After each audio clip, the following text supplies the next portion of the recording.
56.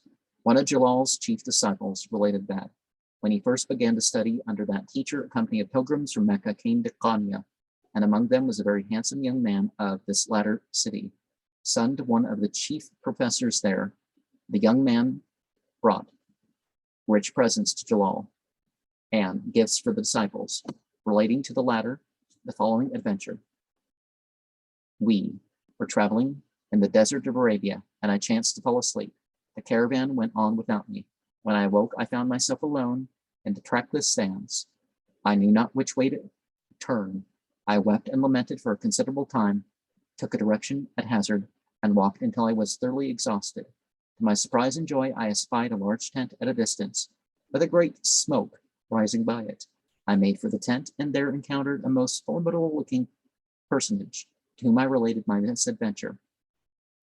He bid me welcome, asked me in, and invited me to rest myself.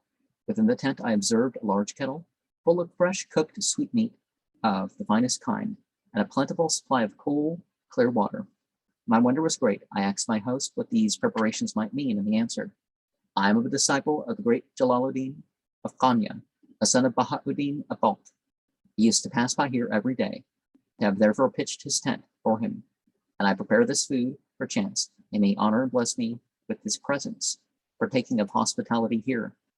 So whether it's charity or whether it's being a good host or something, it's really for the benefit of the person who's doing it.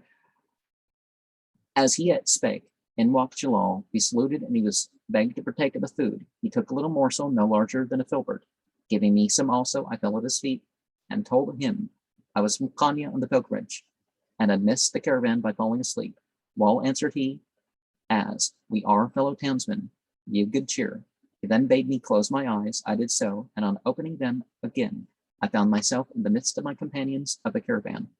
I am now come here on my return home in safety, to offer my thanks for that miraculous kindness, and to profess myself a disciple of the holy man.